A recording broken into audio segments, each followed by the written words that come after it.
look good? Yeah. I feel like Alfred Hitchcock. Good evening. You should do that in.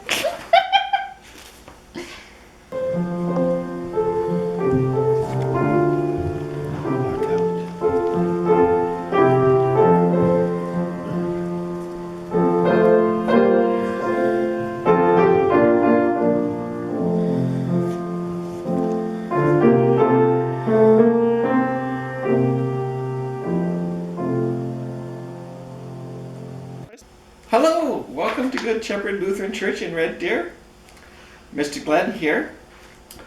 Our original plan was to have a series of 4 episodes of the original 1956 movie, The Ten Commandments, with Charlton Heston. However, we ran into a slight problem. I thought we had the copyright issues all sorted out, but apparently YouTube disagreed. So instead, we are doing Moses Trivia. What I have is 12 questions.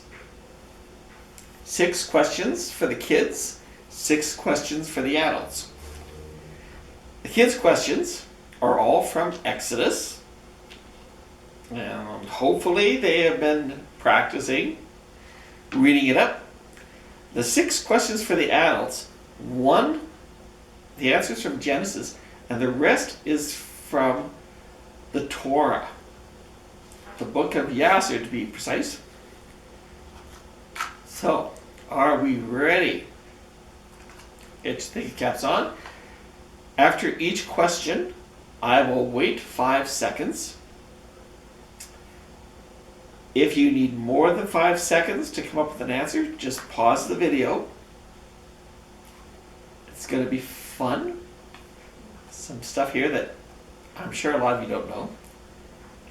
So if we're ready, starting off with the kids' questions. Number 1. Baby Moses was placed in a basket and sent down the Nile River to escape Pharaoh's order to kill the babies of Israel. Who took the basket out of the river and raised him as their own son?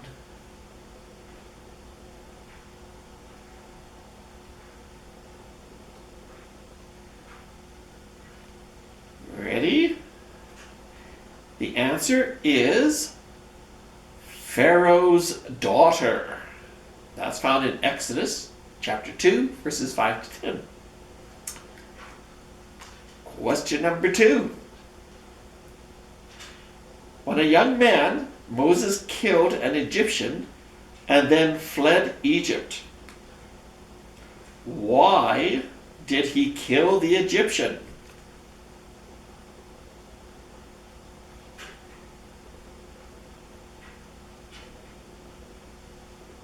Ready?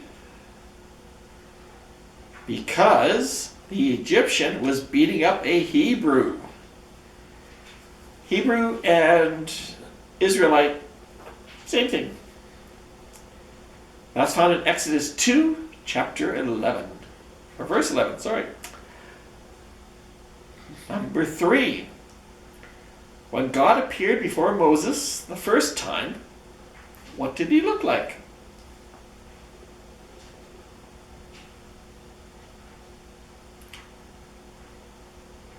Ready? A burning bush. That's in Exodus chapter 3, verses 2 to 6. Number 4. Pharaoh refused to release the Hebrews. So God sent 10 plagues against Egypt. What was the first plague?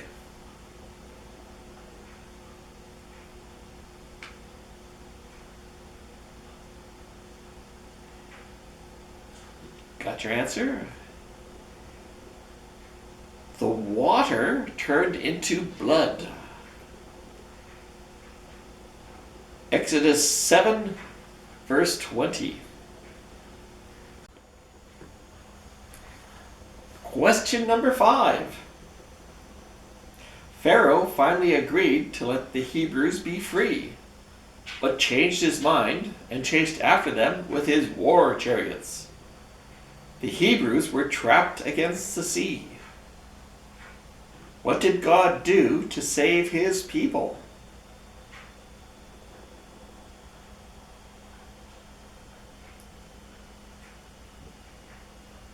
Ready? He parted the Red Sea. That's found in Exodus chapter 14, verses 1 to 25. And last question for the kids. Each time Moses met Pharaoh, what did Moses say?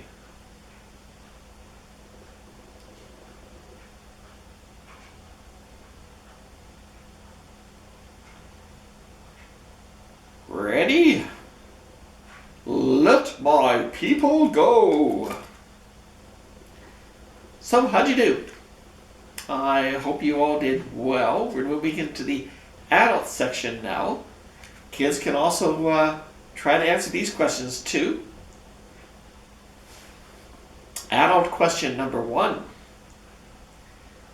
In Genesis, we learned that Joseph invited the Hebrews to live in Egypt, on a wealthy land known as Goshen. Then in Exodus, we hear the Hebrews are slaves. Who enslaved the Hebrews?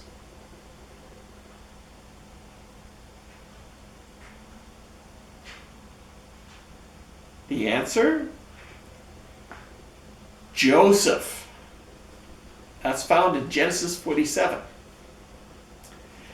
See, after Joseph invited the Hebrews to come live in Goshen, that 7-year famine was still going on. So the Hebrews, during those years, spent what money they had to buy food. At the end of the 7 years, they needed seed to plant the new crops and had nothing to pay for it. So Joseph negotiated with Pharaoh, on behalf of Pharaoh, and it was decided that the Hebrews would give up the land to buy seed. Genesis 47, 23 to 25. Then Joseph said to the people, "Now that I have this day bought you and your land for Pharaoh, here is seed for you. Sow the land. And at harvest you shall give 1/5 to Pharaoh, and 4/5 shall be your own, as seed for the field, and as food for yourself and your households, and as food for your little ones." And the people responded, "You have saved our lives. May it please my Lord, we will be slaves to Pharaoh." How'd you do on that one? Question number 2. Moses was destined to save his people from Pharaoh more than once. When was the first time Moses saved the Hebrews?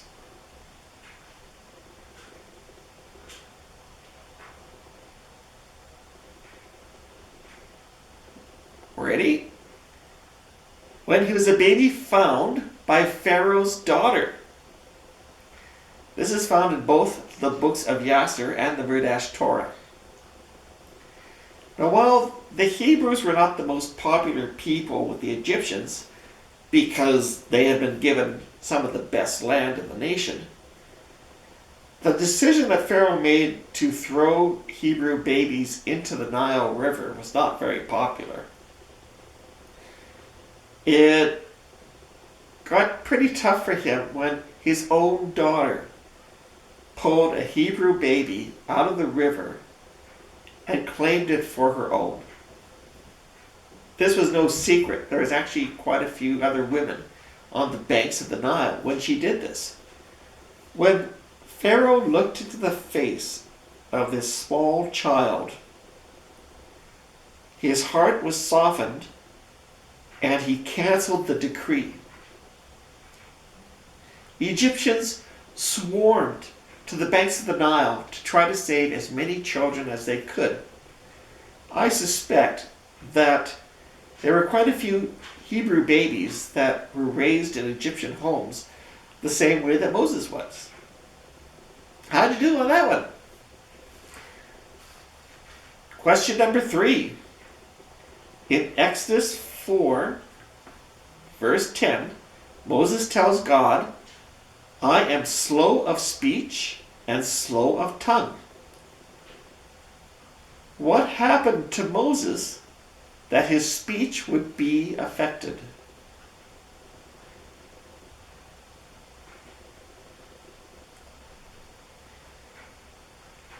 Ready? He burnt his tongue when he was 3 years old. This is found in the book of Jasher, chapter 70.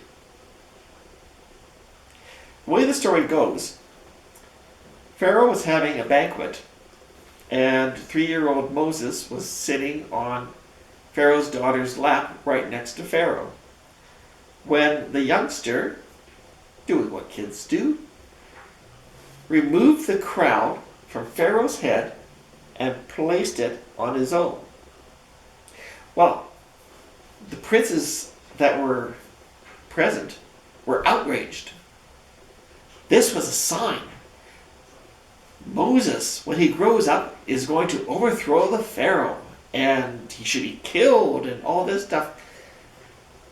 What finally resulted was the wise men were called in, and it was decided to test the intelligence of the child.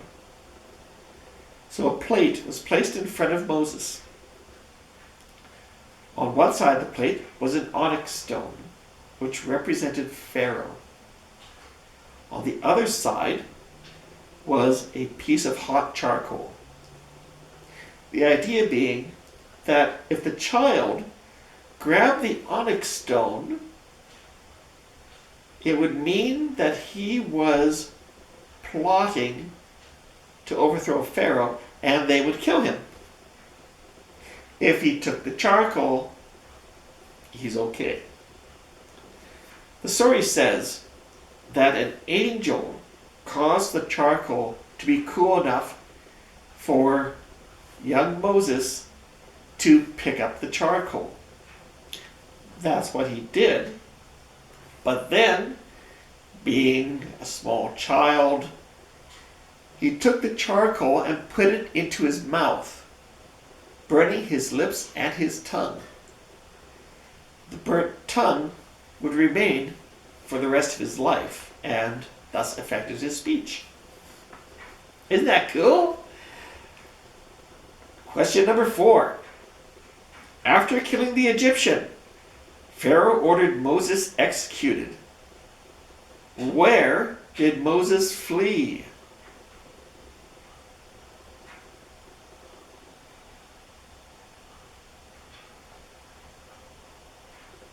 Ready? Ethiopia. This is found in the book of Jasher, chapters 72 to 76. Moses was a prince of Egypt, so he knew other kings, and to the south of Egypt was the kingdom of CUSH, which today is northern Ethiopia. King Kikianus was fighting a civil war, and Moses offered to help him fight this war as a general. This is what the people of CUSH thought of Moses. And the king and princes and all the fighting men loved Moses, for he was great and worthy. His stature was like a noble lion, his face like the sun, and his strength was like that of a lion. And he was counselor to the king. At the end of the 9 years, Kikianus was seized with a mortal disease. and his illness prevailed over him, and he died on the 7th day. After the death of the king, the army overwhelmingly wanted Moses to be the new king of the kingdom of CUSH. So it was arranged for Moses to marry the widowed queen, and Moses became king. Moses had been brought up both in Hebrew and Egyptian, so he knew about the Hebrew God and how powerful he could be. So he remained faithful to God and never consummated his marriage to his queen. Moses and the queen actually lived in 2 different towns. When this was found out by the people of CUSH, after having Moses as king for 40 years, it was decided that they wanted to get rid of Moses and have more of a homegrown king. So it was only then, after being king for 40 years, that Moses fled to Midian. When Moses got to Midian, he met Jethro and told his story. Jethro immediately throws Moses into a dungeon for 10 years. The idea was that he thought either the Egyptians or the people of CUSH might come looking for this guy. So to play it safe, he put Moses in a dungeon and kind of forgot about him. When his daughter finally reminded him that, hey, you got a guy over there in the dungeon, and Moses was still alive, Jethro figured God must be keeping this guy alive for some reason. So then he released Moses. Moving on to question 5. God unleashed plagues upon Egypt, but one plague the Egyptians were happy for. Which plague was that?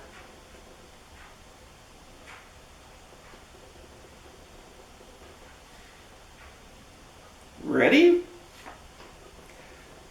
The locust. That is found in the book of JASHER, chapter 80, verse 34. And it states, "Then the Egyptians rejoiced at the locusts, although they consumed the produce of the field. They were caught in abundance and salted for their food." Final question. Question number 6. Moses has a staff, but not an ordinary staff. What is special about the staff?